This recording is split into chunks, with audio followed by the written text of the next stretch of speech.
アッサラムアレイクム、こんにちは。私はイスラム科学の教師です。私はこのチャンネルでイスラムとトルコの文化を宣伝しています。今日私たちのビデオでは日本人の心の内の髪の形について話します。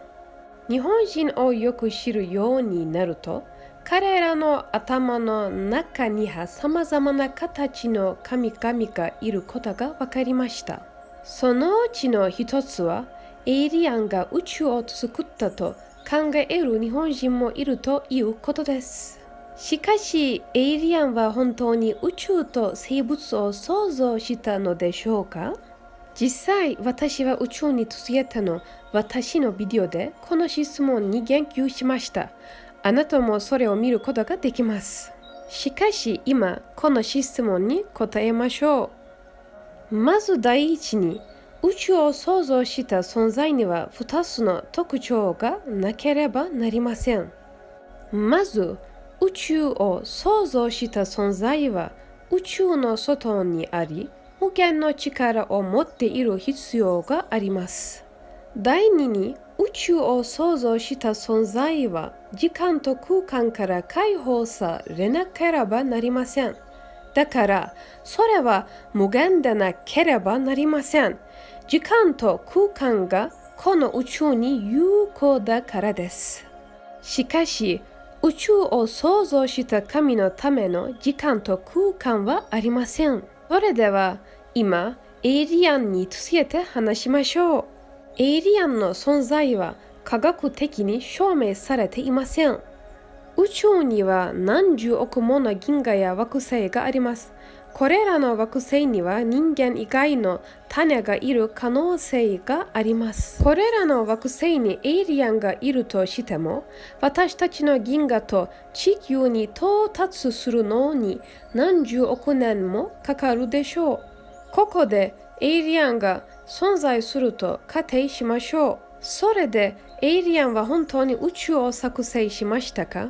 最初に言ったことを覚えておいてください。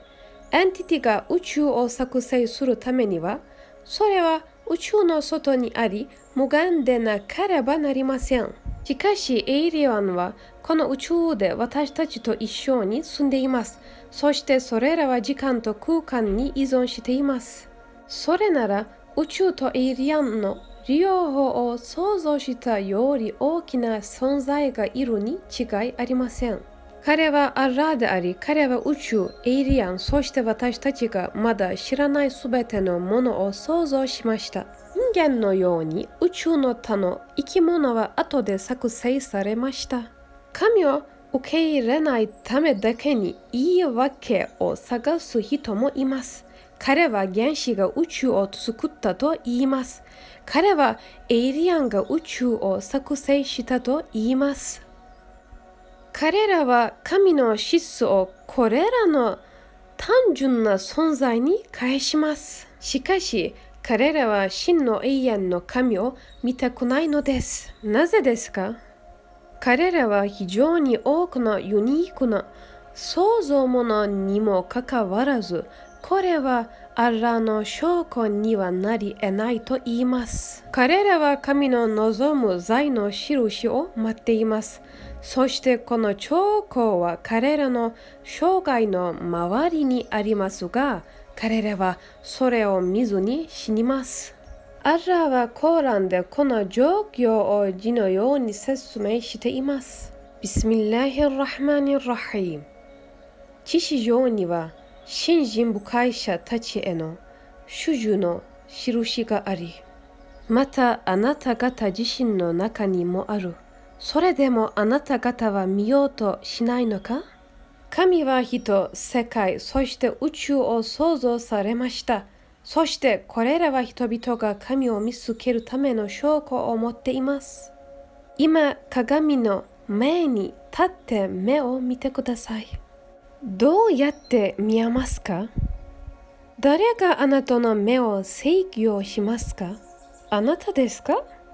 またはあなたの肉の脳？肉片はどのようにあなたの体をコントロールすることができますか？もちろんそれを制御することはできません。これらはカーテンです。カーテンの後ろにある本当の力を見る必要があります。その力はアッラーです。彼は私たちよりも私たちに近く、いつも私たちと一緒にいます。もう待たずに、あなたが持っているすべてのものを彼に感謝してください。彼を信じなさい。それらを聞く必要がある多くの人々がいます。このビデオをあなたの周りの人々に送ってください。購読します。すべてが無料です。私はあなたに真実を見てほしいだけです。ありがとうございます。じゃあまたね。السلام عليكم